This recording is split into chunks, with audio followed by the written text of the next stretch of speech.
ہو کے اللہ سبحانہ و تعالیٰ نے بھی یہ بات ارشاد فرمائی ہے کہ فقد لبثت فیکم عمرا من قبلہ افلا تعقلون، کہ میں نے تم میں پہلے 40 سال گزارے ہیں، تمہیں سمجھ نہیں آتی کہ میں نے 40 سال تم میں کس طرح گزارے ہیں؟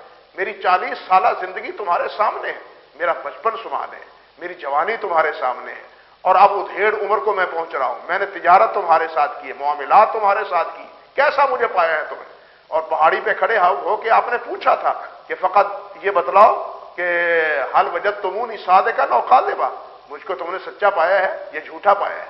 مجھے بتلاؤ، اگر میں یہ بات کہوں کہ پہاڑ کی اس اوڑ میں ایک لشکر جرار تمہارے ساتھ لڑنے کے لیے تیار ہے تو تمہارا میرے بارے میں اور میرے اس بات کے بارے میں کیا خیال ہوگا؟ تو سب نے بیک زبان ہو کے کہا تھا کہ جربنا کا مرارن ما وجدنا کا الا صدقا، ہم نے آپ کا بار ہاتھ تجربہ کیا ہے، آپ کو ہمیشہ ہم نے سچا پایا ہے۔ یعنی نبی علیہ الصلوۃ والسلام نے اپنی صداقت کی دلیل اپنی ذات کو بنایا ہے، اپنے اسوہ کو بنایا ہے، اپنے عمل کو بنایا ہے، اپنی زندگی کو بنایا ہے۔ اسی قسم کے معجزے اور خرق عادت والے واقعے کو نبی علیہ الصلوۃ والسلام نے اپنی سچائی کی دلیل نہیں بنایا۔ یہی بات اللہ سبحانہ و تعالیٰ نے فرمائی ہے کہ حتی تأتیہم البینہ، یہ لوگ نہیں کفر چھوڑیں گے، یہ اپنی ضد پہ قائم رہیں گے، حتی تأتیہم البینہ، تاکہ ان کے پاس کوئی بینہ کھلی دلیل آ جائے، اور وہ کیا ہے؟ رسول من اللہ، اللہ کی طرف سے رسول۔ یعنی دلیل کیا ہے؟ اللہ کے رسول، اللہ کے رسول دلیل ہیں کہ یہ چیز سچی ہے، جس کو اللہ کے رسول کہیں یہ سچی ہے وہ صحیح ہے، جس کو اللہ کے رسول کہیں یہ غلط ہے گویا کہ وہ چیز غلط ہے۔ تو بینہ سب سے کھلی اور روشن دلیل، یہی تو وجہ ہے اللہ سبحانہ و تعالیٰ نے ارشاد فرمایا ہے کہ یعرفونہ کما یعرفون ابناءہم، اللہ اکبر کبیرہ۔ اللہ سبحانہ و تعالیٰ فرماتے ہیں کہ میرے نبی محمد صلی اللہ علیہ وسلم کو یہ یہودی اسی طرح پہچانتے ہیں جس طرح اپنی اولاد کو پہچان لیتے ہیں۔ یعنی ان کو نبی علیہ السلام کی سچائی میں اور ان کی حقانیت میں کوئی ریب اور کوئی شک نہیں تھا۔ ابو جہل نے کہا تھا ایک موقع پہ، اور اسی کی بات کو اللہ سبحانہ و تعالیٰ نے یہ بات بیان فرمائی، فَإِنَّهُمْ لَا يُكَذِّبُونَكَ وَلَكِنَّ الظَّالِمِينَ بِآيَاتِ اللَّهِ يَجْحَدُونَ۔ اے میرے نبی محمد صلی اللہ علیہ وسلم، یہ آپ کو جھوٹا نہیں کہتے، آپ کی تکذیب نہیں کرتے، یہ نہیں کہتے کہ آپ جھوٹ بولتے، بلکہ ان ظالموں کو میری آیات کے ساتھ ضد ہے، یہ میرے احکام کو نہیں مانتے ہیں۔ آپ کو تو سچا کہتے ہیں، آپ کو امین کہتے ہیں، آپ کے پر آپ اعتماد کرتے ہیں، آپ کو اپنا فیصل مقرر کرتے ہیں، آپ کے پاس اپنی امانتیں رکھتے ہیں، آپ کا تو کامل اعتماد ہے، لیکن انکار ہے تو وہ میری آیات مبارکہ ہے۔ تو اس لیے یعنی اصل میں حجت کسی قوم پر، برہان من جانب اللہ کسی قوم پہ وہ رسول ہے۔ قرآن مجید کی ان آیات سے بالکل یہ بات مترشح ہوتی ہے۔ اسی لیے تو اللہ ذوالجلال نے فرمایا کہ وما کان معذبین حتی نبعث رسولا، یہ کہیں بھی نہیں اللہ ذوالجلال نے فرمایا کہ ہم کسی بھی رسول قوم کو اس وقت تک برباد نہیں کرتے جب تک اس پہ اپنی کتاب نازل نہ کریں۔ کسی جگہ قرآن نے نہیں کہا کہ ہم کسی قوم کو اس وقت تک ہلاک اور برباد نہیں کرتے جب تک اس قوم پہ اپنا کلام نازل نہ کریں، ان کو اپنی کتاب نہ دیں، یہ کسی جگہ نہیں کہا، بلکہ اللہ نے کیا فرمایا؟ حتی نبعث رسولا، جب تک ہم اپنا رسول نہ بھیج دیں، اس لیے کہ رسول ان پر حجت ہے، رسول ان کو اللہ کے احکام بتلاتا ہے، اور رسول کی اطاعت جو ہے وہ اللہ ذوالجلال کی اطاعت۔ اللہ اکبر کبیرہ۔ اللہ رب العزت نے یہی بات، یہی منصب اور یہی حقیقت بیان کرتے ہوئے رب ذوالجلال والاکرام نے فرمایا ہے وما ارسلنا من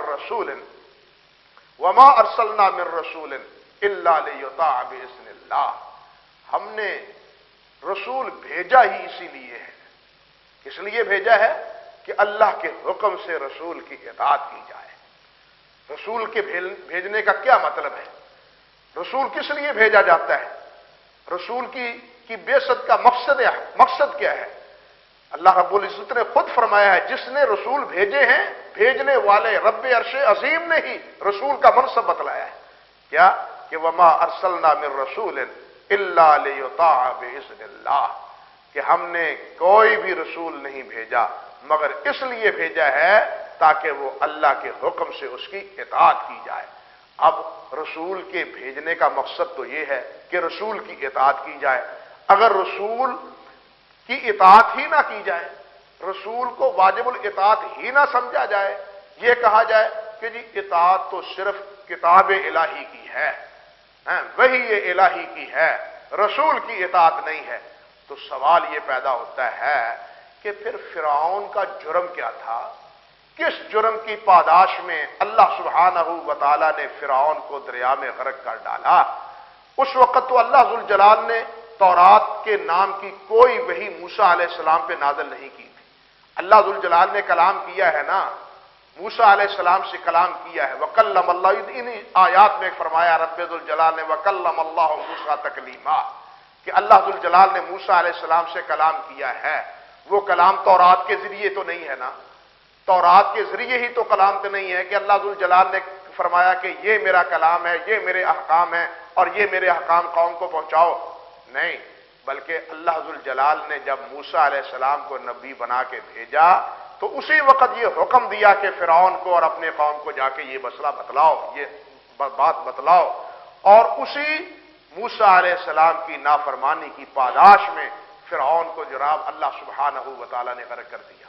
اب سوال تو یہی ہے کہ اگر رسول کی اطاعت ہی نہیں ہے، صرف قرآن کی اطاعت ہے یا صرف تورات کی اطاعت ہے یا صرف انجیل کی اطاعت ہے، تو پھر قابل غور مسئلہ یہ ہے، سوال یہ ہے کہ فرعون کو کس جرم کے نتیجے میں اللہ سبحانہ و تعالیٰ نے اس کے ماہواریوں کو غرق کر دیا؟ یہ اس بات کی برہان قاطع ہے کہ اصل اطاعت رسول کی ہے، رسول ہی حجت ہوتا ہے. کسی جگہ میں نے پہلے عرض کیا کہ اللہ سبحانہ و تعالیٰ نے نہیں فرمایا کہ میری کتاب لوگوں پر حجت ہے، بلکہ یہ کبھی نہیں فرمایا کسی جگہ پہ اللہ ذوالجلال نے کہ جناب ہم اس وقت تک کسی قوم کو ہلاک نہیں کرتے جب تک اس میں اپنی کتاب نازل نہ کر دیں، بلکہ یہ فرمایا ہے جب تک ہم اس میں اپنا رسول نہ بھیجیں. وما كنا معذبین حتی نبعث رسولا، جب تک ہم اپنا رسول نہ بھیجیں. تو یہ اس بات کی دلیل ہے، اور رسول کا لفظ خود بتلاتا ہے کہ رسول کس لیے ہے. فرمایا وما ارسلنا من رسول الا لیطاع باذن اللہ، رسول کی اطاعت رسول اس لیے بھیجا جاتا ہے تاکہ اللہ ذوالجلال والاکرام کے حکم سے رسول کی اطاعت کی جائے. پھر رسول کی حیثیت کیا ہے ذرا غور کیجئے.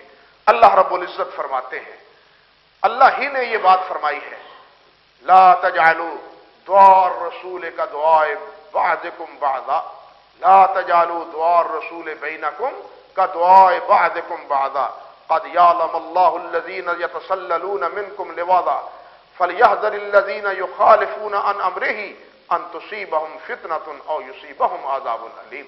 اللہ رب العزت فرماتے ہیں لا تجعلوا دعاء الرسول بينكم كدعاء بعضكم بعضا، کہ میرے رسول کی پکار کو اس طرح نہ سمجھو کہ جس طرح تم ایک دوسرے کی پکار سمجھتے ہو. اللہ کا رسول تمہیں ندا دیتا ہے، تمہیں بلاتا ہے، تمہیں آواز دیتا ہے، تو تم سنی انسنی نہ کرو. اور جس طرح یہودی کہتے تھے سمعنا وعصینا، سمعنا وعصینا، تم یہ کہو سمعنا واطعنا، کہ ہم نے سنا اور اس کی اطاعت کریں گے. اس لیے اللہ فرماتے ہیں لا تجعلوا دعاء الرسول بینکم کا دعاء بعضکم بعضا، جس طرح تم آپس میں ایک دوسرے کی پکار، ایک دوسرے کو بلاتا ہے، پکار دیتا ہے، آواز دیتا ہے، وہ سنی انسنی کر دیتا ہے، وہ پرواہ نہیں کرتا کہ مجھے کوئی آواز دے رہا ہے یا نہیں دے رہا. اور کبھی آواز سن کے بھی وہ بالکل اغماض کر جاتا ہے، اس کی آواز پہ لبیک نہیں کہتا، اس کی بات سننے کے لیے آمادہ نہیں ہوتا. مگر اللہ ذوالجلال والاکرام نے فرمایا کہ میرے رسول کی پکار کو اس طرح مت سمجھو. میرا رسول، اس کی دعوت، اس کی پکار، اس کی آواز کسی عام انسان کی آواز نہیں ہے، بلکہ یہ رسول کی آواز، یہ کسی عام انسان کی، جس طرح تمہارے آپس میں ایک دوسرے کی آواز یا بلاوا ہے، یہ تمہارا آپس کا نہیں بلکہ یہ اللہ کے رسول کا بلاوا ہے. فرمایا رب ذوالجلال والاکرام نے قد